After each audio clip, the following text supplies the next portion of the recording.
Alors, chers amis, je vous salue dans le nom de notre Seigneur Jésus-Christ. Alors, je vous souhaite encore la grâce de Jésus notre Seigneur, l'amour de notre Père des cieux et la communion de notre consolateur, le Saint-Esprit, la communion du Saint-Esprit. Vraiment, je prie que cela soit avec vous tous les jours et de plus en plus en ces temps difficiles. J'espère que vous allez bien et j'espère que vraiment vous cheminez bien avec nous à travers ces capsules 30. Vraiment, c'est ma prière qu'ensemble nous puissions découvrir, n'est-ce pas, cette grâce que le Seigneur met à notre portée pour que nous puissions être enracinés dans l'amour, l'amour pour Dieu, pour son royaume, mais aussi l'amour pour le salut, l'œuvre de la croix, n'est-ce pas, que Jésus a accompli pour nous.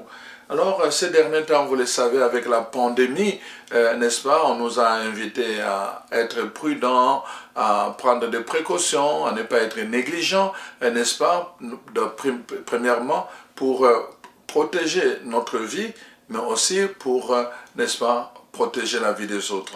Alors donc, on attire notre attention à ne pas être négligent dans nos habitudes, n'est-ce pas? C'est laver les mains, n'est-ce pas? Porter le masque, et puis être bien protégé, utiliser les désinfectants à tout moment. Et donc, des précautions qu'on prend et on nous demande de ne pas être négligent. Nous allons dans les églises, il y a des surveillants partout pour nous rappeler, nous poser la question, est-ce que vous avez la fièvre? C'est pour qu'on néglige absolument rien, parce que la négligence peut entraîner des dégâts. Ça peut même entraîner la mort de certaines personnes. Une négligence mécanique d'un avion où les gens doivent prendre un envol, ça peut entraîner une panne en l'air et ça peut entraîner des morts en catastrophe.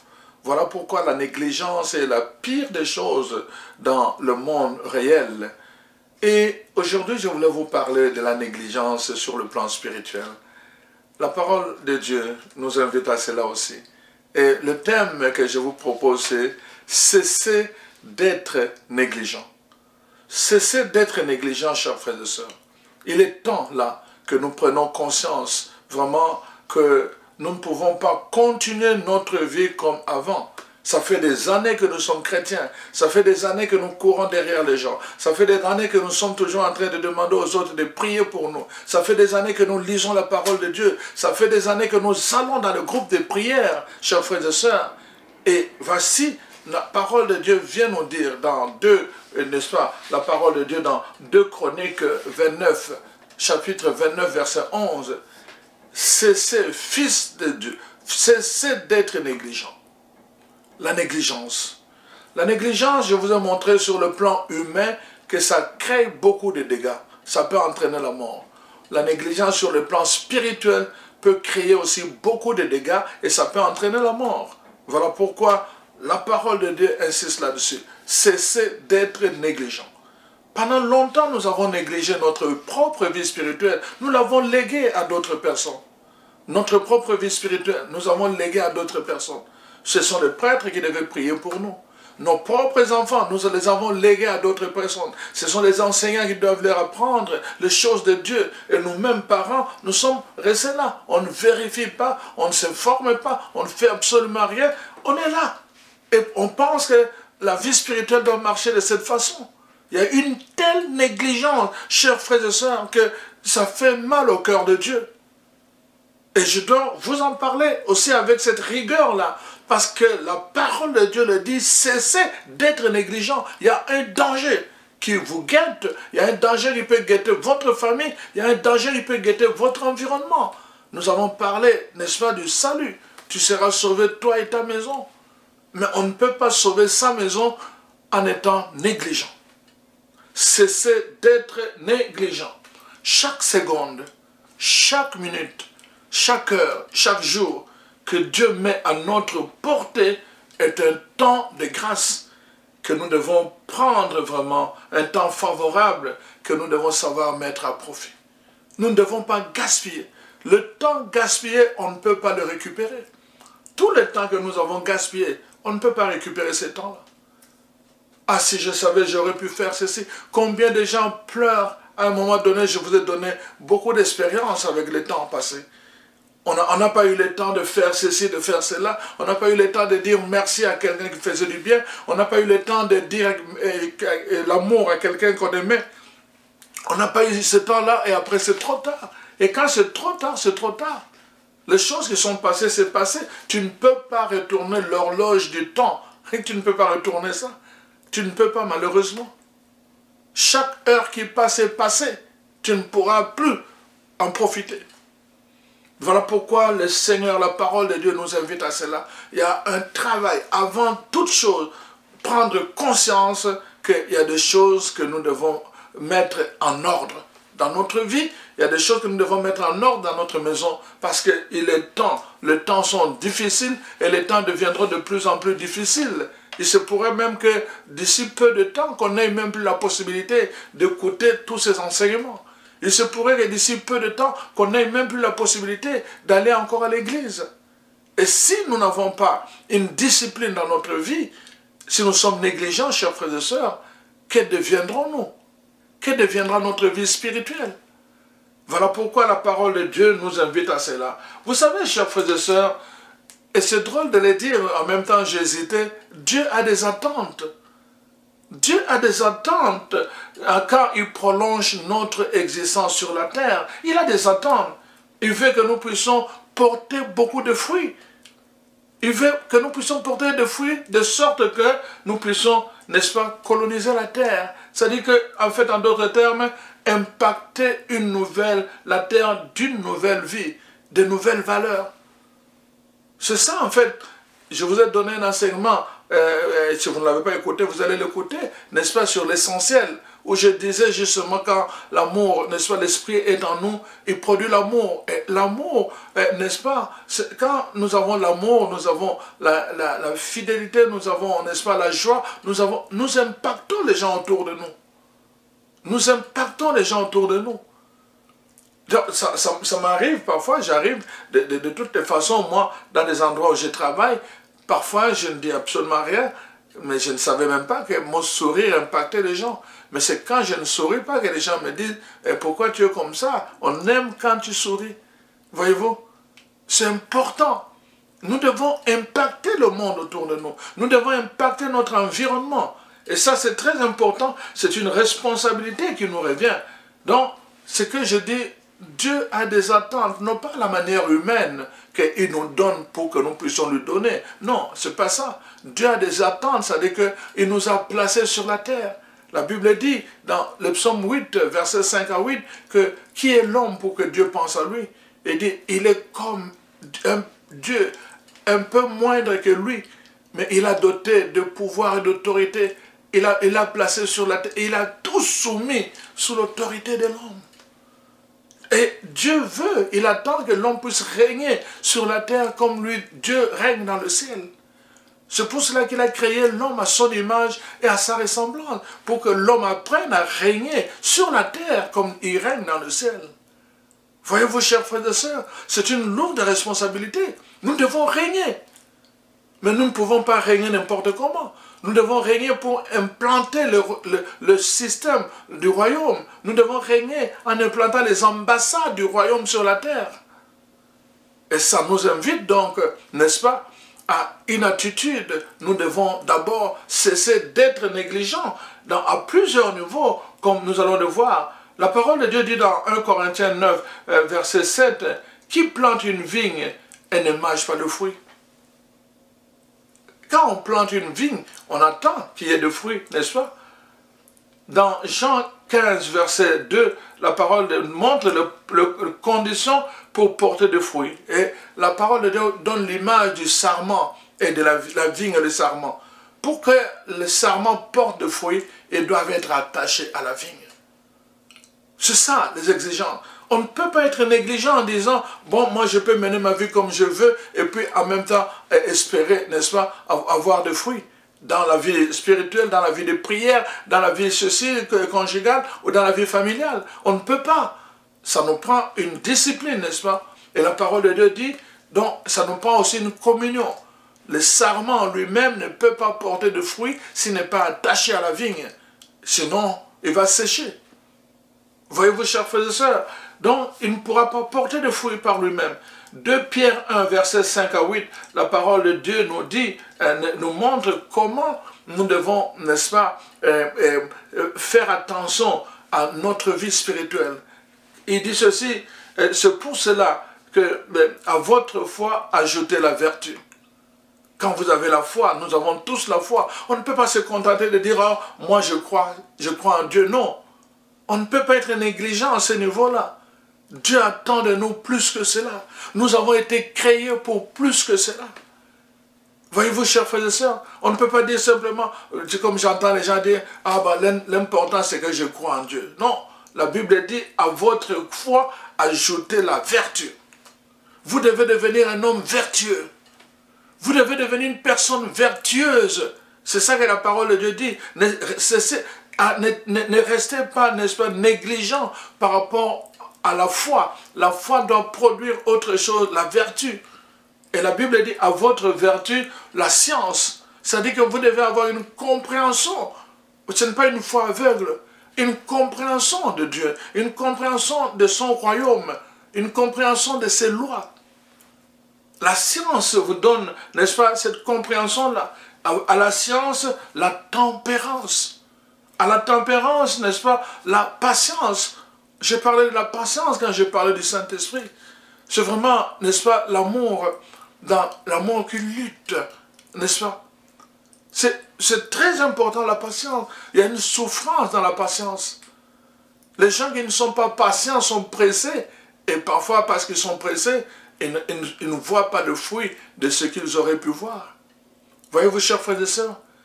Donc, on ne peut pas juste dire j'ai la foi. Il y a tout un travail qui doit se faire après avoir eu la foi par le compte de la parole de Dieu. Nous devons développer la vertu. La vertu doit nous amener à la compréhension de la science et à la tempérance. Et la tempérance doit nous amener, n'est-ce pas, à la patience. N'est-ce pas? Cette vertu capitale. Nous en avons besoin dans le quotidien de notre vie. Tu es en train de conduire, n'est-ce pas, de conduire, et puis tu es pressé, et le chauffeur qui est là, en avant de toi, est en train de rouler dans une zone de 80 et qui roule à 40. Et ça prend de la patience. Dans le quotidien, ça prend de la patience. Et la parole de Dieu dit, nous devons développer cela. On ne peut pas juste se contenter d'aller à l'église, hein, je prie Dieu, ça suffit. Non, la patience dans les relations quotidiennes, dans la vie au quotidien, je dois développer la patience. La patience, à votre patience, vous devez joindre la piété. Cette dimension, n'est-ce pas, avec notre Dieu. Cette dimension qui doit, n'est-ce pas, où nous développons une relation intime, l'intimité avec Dieu, avec le Père, avec le Fils et le Saint-Esprit, dans la piété. Donc nous devons développer cette intimité-là avec le ciel. Et la Bible, donc, à votre piété, joignez l'amour fraternel. L'amour fraternel. Apprendre à aimer chaque personne, quelle que soit sa nature, quel que soit son degré social, quelle que soit sa couleur de peau, quel que soit son rang social. Donc, apprendre à aimer, n'est-ce pas, c'est l'amour fraternel. Ce n'est pas donné à tout le monde. Dans un monde parfois où le racisme domine, nous avons besoin en tant que chrétiens de nous exercer à l'amour fraternel. Voyez-vous, ce n'est pas juste une affaire, il croit en Dieu, non, mais est-ce qu'il exerce l'amour fraternel? Voyez-vous, vous croyez en Dieu, mais est-ce que vous exercez la patience dans votre vie de tous les jours, au travail, dans vos rapports, à la maison, entre mari et femme, entre parents, enfants? Est-ce que vous exercez cette patience? Et à l'amour fraternel, vous devez joindre la charité, n'est-ce pas? Le charisme. La charité, cet amour universel, en acte, n'est-ce pas? La charité, qui est aussi, en fait, l'autre versant de la compassion. Alors donc, la parole de Dieu termine, verset 8, « Si vous avez ces fruits en vous, et s'ils sont en abondance, elles ne vous laisseront pas oisifs ni stériles. pour la connaissance de notre Seigneur Jésus-Christ. Vous ne serez pas négligent. Si vous avez ces choses-là, vous ne pourrez pas être négligent. Vous ne pourrez pas être oisif. Vous ne pourrez pas être stérile. Vous allez porter des fruits. Parce que la négligence entraîne la mort. Avec la négligence, on ne peut pas porter de fruits. Mais quand on arrête d'être négligent et qu'on entre dans la discipline et qu'on développe ces fruits, la foi, n'est-ce pas, la patience, la persévérance, et alors l'amour fraternel et la charité, alors la parole de Dieu dit, on ne peut plus rester stérile. Et c'est ça justement que le Seigneur attend de nous. Et dit justement que je vous ai envoyé dans le monde, je vous ai établi, n'est-ce pas, pour que vous alliez et que vous portez du fruit et que votre fruit demeure. Dans l'évangile de Jean 15 toujours. Dieu nous a établis pour que nous allions et que nous portions du fruit.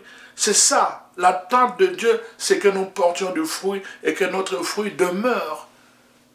Que ça puisse demeurer dans le temps, même quand nous sommes morts, que les autres puissent parler de nous, qu'ils puissent nous prendre comme un exemple, comme une référence, et qu'ils puissent dire non, cet homme, c'était une personne noble, parce que vraiment, voilà, son passage sur la terre a été marqué par des valeurs qui restent éternelles. Chers frères et sœurs, cessez d'être négligents dans votre vie spirituelle. C'est très important. Plusieurs personnes, des gens ne veulent plus venir à Dieu, n'est-ce pas? Des païens ne veulent plus rien savoir de Dieu parce que plusieurs chrétiens ou de soi-disant chrétiens sont négligents dans leur vie. Tu es chrétien là et tu reviens, un papa chrétien, mais tu reviens à la maison tout le temps saoul, en train de tituber. Tu n'as plus le contrôle de la ligne de l'équilibre. Et les enfants te voient tous les jours, tu reviens saoul. Tu as bu en désordre, au-delà de la limite. Le voisin te voit tout le temps saoul. Tu as bu au-delà de la limite. Tu n'as plus l'équilibre. Quel témoignage tu donnes? Comment peux-tu attirer les gens en leur disant « Venez dans notre église » ou « Venez rencontrer Jésus-Christ » Tu deviens un contre-témoignage parce que tu es négligent dans ta vie spirituelle. Chers frères et sœurs, le contraire de la négligence, c'est la discipline, la vigilance. Tu dois être vigilant dans tous les aspects, ton corps, ton âme et ton esprit. Tu dois être vigilant à tous ces niveaux. Voilà pourquoi, par manque de vigilance, plusieurs personnes, n'est-ce pas, se sont érigées en contre-témoignage. J'espère que ce n'est pas ton cas, mon frère, ma soeur. J'espère que ce n'est pas ton cas. Tu ne peux pas être, n'est-ce pas, chrétien, un jeune chrétien, et tu es toujours là en train d'aller prendre de la drogue, n'est-ce pas? Tu es toujours dans la drogue, dans la drogue, dans la drogue. Et avec la drogue, il faut aller voler l'argent du papa, de maman. N'est-ce pas? C'est un contre-témoignage. Tu es négligent dans ta vie spirituelle. Parce que tu ne prends pas le temps de prier. Voyez-vous, chers frères et sœurs, la négligence peut être une conséquence aussi des habitudes. Quand on fait des choses par habitude, et quand on n'est pas habité par ce qu'on fait, on tombe dans la négligence. Vous savez, il y a une fois, et je le dis avec beaucoup de tristesse, j'allais pour... j'étais à un endroit où on était nombreux, plusieurs prêtres, et puis ce matin-là, il y a, comment je devais aller dire la messe, et l'autre prêtre me demande, il dit, tu t'en vas célébrer? Je dis oui, à la chapelle. Il n'y avait pas de gens. Il dit, ah, tu peux, c'est quoi l'évangile du jour? Je lui ai dit l'évangile. Elle dit, bon, tu peux commencer, je connais cet évangile, je viens de te rejoindre. Ça m'a déchiré le cœur. Ça m'a déchiré le cœur. Donc, il connaît l'évangile et puis il viendra me rejoindre. Il connaît déjà l'évangile, mais de quelle connaissance s'agissait-il? Voyez-vous? Donc, il n'avait pas le temps de méditer. Il connaît ça parce que, année après année, il lit cet évangile. Alors, c'est par habitude qu'il connaît cet évangile. Il n'était pas habité par cet évangile. Voyez-vous? Alors, il venait dans un rite de la messe. Il ne venait pas dans un sacrifice où il avait besoin, n'est-ce pas, de rencontrer quelqu'un à travers quelqu'un qui se donnait comme pain, quelqu'un qui se donnait, n'est-ce pas, et pour renouveler son alliance aujourd'hui encore avec lui. On fait beaucoup de choses par habitude. Et malheureusement, à cause de cela, on devient négligent. Donc, toute la célébration, le parti où on doit demander pardon, un pardon sincère, pour lui, ce n'était pas nécessaire. Il connaissait l'évangile. Il allait venir même après l'évangile parce qu'il connaissait déjà l'évangile. Voyez-vous, à force de faire des choses par habitude, n'est-ce pas, on peut tomber dans la négligence. Et c'est très dangereux, c'est faire les choses par habitude. Plusieurs personnes se sont laissées justement piéger par les habitudes. Par les habitudes, j'ai déjà vu quelqu'un vraiment de très très religieux, voyez-vous, en train de réciter son chapelet, et puis il y avait un petit serpent qui a attrapé un crapaud. Et puis, pendant qu'il récitait son chapelet, il était attiré à regarder comment le serpent attrapait le crapaud. Et pendant ce temps-là, il récitait son chapelet. Du n'importe quoi. Voyez-vous, chers frères et sœurs? Donc, les habitudes, on est tellement habitué et on sort de là avec une bonne conscience qu'on a prié. Mais en fait, une bonne conscience pour soi-même. Et Dieu dit, je n'ai pas agréé cette prière-là. Voyez-vous, chers frères et sœurs, la discipline. C'est pour cela que Jésus dit dans Matthieu 6 que quand tu veux prier, va dans ta chambre, ferme le porte. Prie ton Père dans le secret, il voit et il te revaudra. Parce que quand on ne prend pas de dispositions pour bien prier, on se laisse distraire et pendant tout ce temps-là, on est en train d'égrener le chapelet. Et on pense qu'on prie. Et ça coule par habitude, on n'a même pas besoin de faire attention, on est tellement habitué à prononcer les paroles que ça coule, et puis on fait n'importe quoi, et puis finalement on pense que on est en train de prier. On se donne une bonne conscience qu'on est en train de prier. Excusez-moi, mais vraiment c'est important. La parole de Dieu est claire là, cessez d'être négligent, et je ne peux pas vous épargner malheureusement. Je ne peux pas m'épargner moi-même et je ne vais pas vous épargner. On doit cesser d'être négligent, chers frères et sœurs. Quand nous voulons prier, prenons le temps et prenons les dispositions pour prier. Quand nous voulons aller à la messe, prenons le temps et prenons les dispositions pour aller à la messe. Pas de choses en moitié là. Arrêtons d'être négligents. Il ne s'agit pas de n'importe qui. Il s'agit de Dieu qui est au bout de notre relation. Il s'agit de Dieu. Donc, c'est très important, chers frères et sœurs. Il s'agit de Dieu. Quand nous allons à la rencontre de Dieu, quand nous allons prier l'autre interlocuteur, c'est Dieu. Donc, on ne peut pas aller vers lui n'importe comment. Si nous avons du respect envers les hommes de ce monde, à plus forte raison, combien devrions-nous avoir du respect quand nous avons rendez-vous avec Dieu dans la prière? Et c'est très important, même dans le groupe de prière. On va dire, on va commencer la prière à telle heure, et les gens ne sont pas là, et on ne commence pas. On est tellement négligent, même dans le groupe de prière. Chers frères et sœurs, je m'adresse à vous.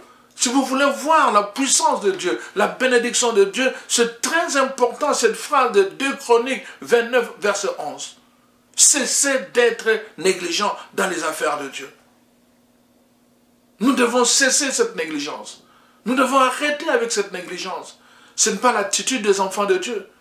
De plus en plus, on est en train de nous insulter. On a entendu dernièrement ce pasteur qui a insulté les catholiques. Pourquoi? À cause de la négligence. On est négligent. Ce n'est pas évidemment l'apanage seulement des catholiques, mais moi je m'adresse d'abord à vous. Nous devons cesser d'être négligents. Apprenons à faire les choses de Dieu avec vraiment délicatesse, avec beaucoup de pudeur, avec beaucoup de noblesse. Et c'est très important, chers frères et sœurs. Cessons d'être négligents. Alors donc, je suis en train de vous dire, nous devons tendre vers l'excellence. Et vous savez, pour faire des choses excellentes, il ne s'agit pas de devenir une personne excellente. Il s'agit d'abord, n'est-ce pas, de comprendre qu'une chose est excellente et d'y tendre de tout son cœur.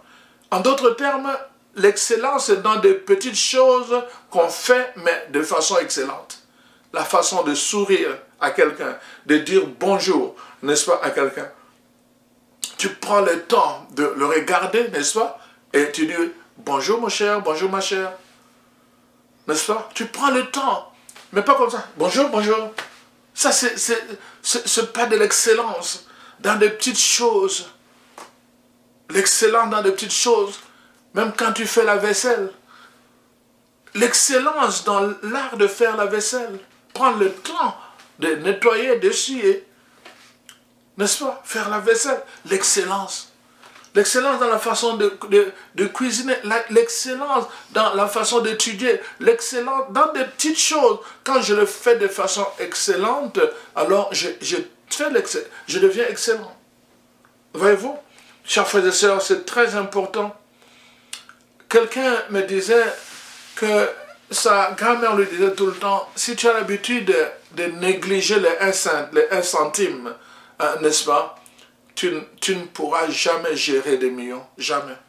Parce que les gens qui gèrent des millions, pour eux, là, quand ils font leurs calculs, de même par année, même les 1 centime, là, c'est très important dans leurs calculs.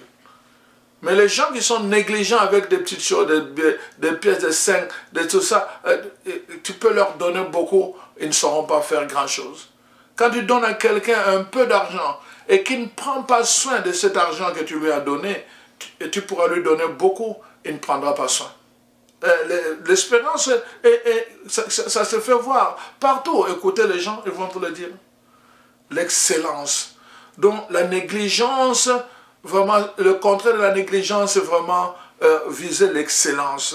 Mais ça prend la vigilance, n'est-ce pas? Comme je vous l'ai dit. Alors, chers frères et sœurs, c'est très très important, je pense, que nous puissions prendre conscience de cela. Donc, et alors, la parole de Dieu nous montre que la négligence, n'est-ce pas? Parfois aussi, c'est par rapport à ce que Dieu nous demande de faire.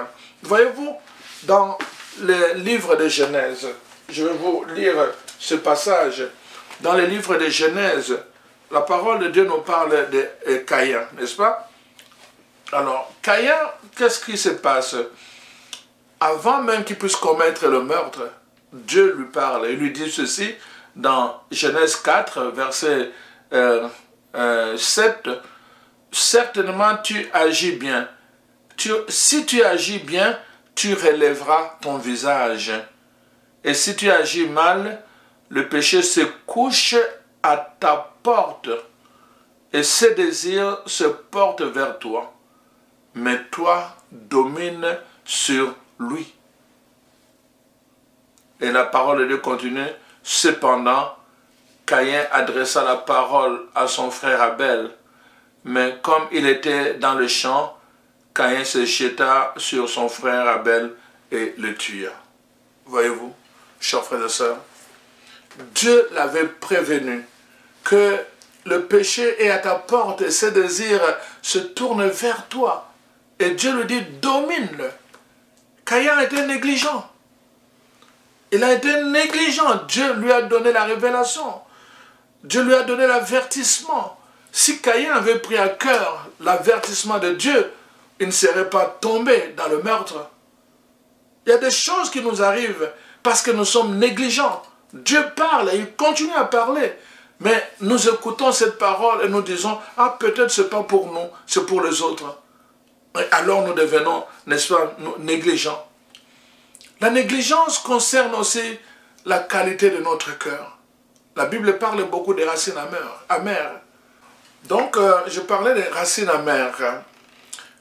La racine amère, la Bible en parle beaucoup, parce que ça concerne notre cœur. Voyez-vous? Si une racine d'amertume bourgeonne dans notre cœur, sans que nous ne prenions garde à elle, voyez-vous, chers frères et sœurs, qu'est-ce que cela va produire? L'amertume. Et alors, nous devenons impropres à travailler à l'œuvre de Dieu. C'est très important. L'amertume tue l'amour de Dieu en nous. Alors, voyez-vous, et cet amour qui a été répandu par le Saint-Esprit.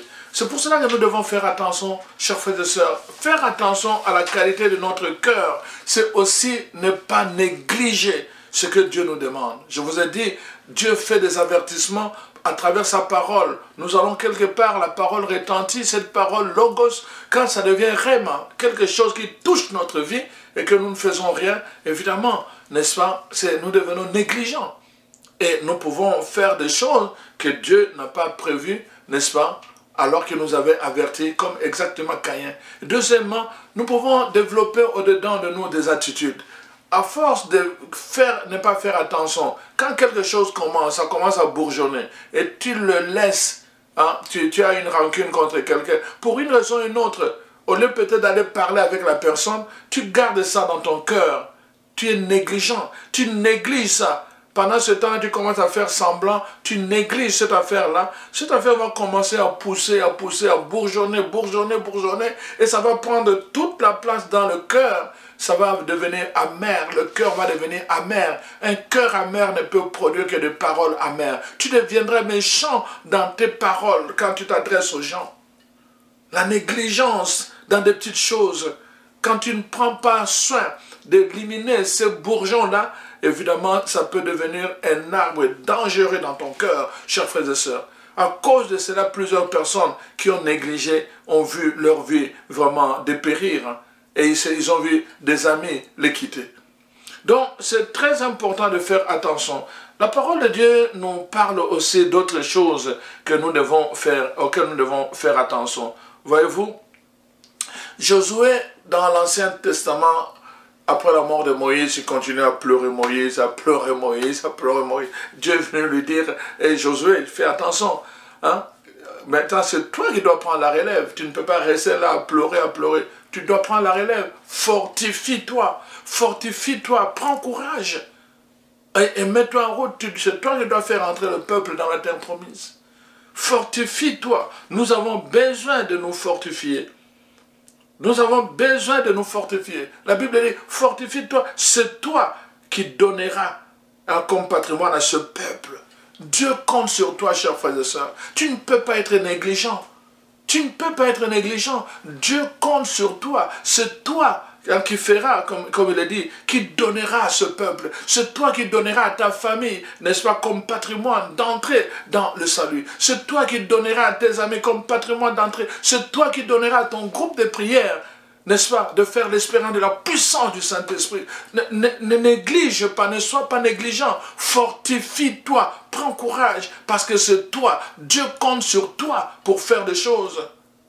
Voyez-vous, chers frères et sœurs, nous ne pouvons pas rester là à pleurer. Nous ne pouvons pas rester là à attendre des autres. Ah, c'est tel qui priait pour nous. C'est tel qui faisait tout pour nous dans la famille. C'est tel. Dieu dit, non, maintenant c'est sur toi que je compte.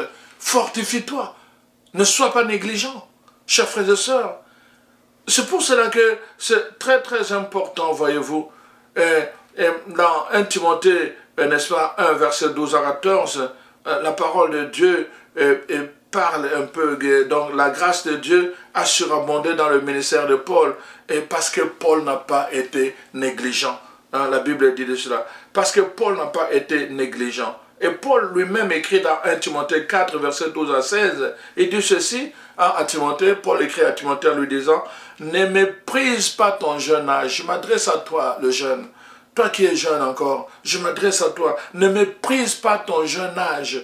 La parole de Dieu dit ceci, et ne néglige pas le don de Dieu, le don de la grâce qui est en toi et qui te fut conféré par l'imposition de main.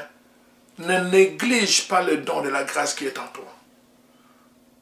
Mon cher jeune, je m'adresse à toi, ne méprise pas ton jeune âge. Ne dis pas que non, c'est pour le vieux, c'est pour les autres. Non, Dieu peut se servir de toi comme il s'est servi de Josué qui était un jeune comme toi.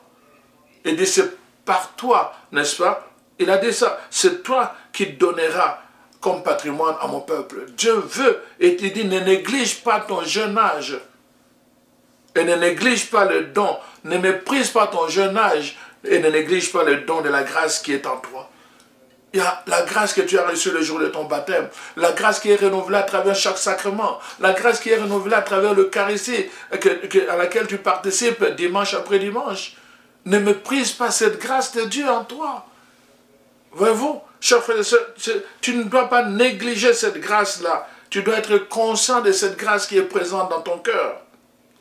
Dans 2 Timothée 1,6, la parole de Dieu dit ceci, c'est pourquoi je te rappelle, Timothée, d'avoir à raviver le don de Dieu. En d'autres termes, négativement, la parole de Dieu dit ceci, ne néglige pas le don de la grâce, positivement raviver. Voyez-vous, quand on parle de raviver, donc il y a la vie dedans, mais raviver aussi, on parle par exemple quand il y a un feu. n'est-ce pas, quand le feu est là et que le feu veut s'éteindre, pour raviver le feu, il faut apporter du bois. Vous apportez d'autres bois, vous mettez au feu, et alors le feu va être ravivé, n'est-ce pas? Donc c'est ça qu'on dit, tu dois raviver le don de Dieu. Tu dois, attends, tout ce qui, dans la vie, dans la vie, on dit ceci, hein, tout ce qui n'est pas utilisé s'atrophie. Tout ce qu'on n'utilise pas, que ce soit dans le corps, tout ce que tu n'utilises pas s'atrophie. Il y a des mouvements là, même quand on apprend de langue, voyez-vous, quand on apprend de langue à un âge très avancé, la langue n'est plus capable de prononcer certains mots dans certaines langues. Pourquoi? Parce qu'à force de ne l'avoir pas utilisé de cette façon, il s'est atrophié.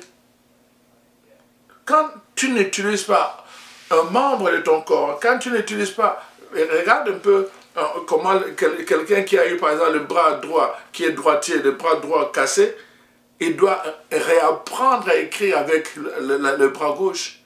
Mais pourquoi? Et parfois, à un moment donné, il va apprendre, il va commencer à écrire. Mais pourquoi il n'écrivait pas avant? Mais parce qu'il ne l'utilisait pas. Voyez-vous? Donc, c'est important. Tu dois raviver, en d'autres termes, tu dois te servir de la grâce de Dieu. Quand tu es quelque part, tu dois prier. Quand on demande quelqu'un, tu dois prier. C'est ça, tu te sers de la grâce de Dieu. Tu dois lire la parole de Dieu. À ce moment-là, tu ravives la grâce de Dieu. Dans Tite 1, verset 5, la parole de Dieu dit, je t'ai laissé en Crète, c'est pour que tu achèves l'organisation. Donc, positivement, tu dois raviver la grâce. Positivement, tu dois achever ce que Dieu a commencé en toi. Tu dois achever, en fait, avec Dieu. C'est Dieu qui achève, mais tu dois coopérer à cet achèvement-là. Achever l'œuvre de Dieu en toi. Donc, tu dois participer à cet achèvement-là. Et il dit ceci, je t'ai laissé pour que tu achèves. Il faut permettre l'achèvement de l'œuvre de Dieu en toi. C'est de cette façon-là que cette grâce sera utile, n'est-ce pas? Voilà pourquoi la parole de Dieu nous dit que nous devons faire attention.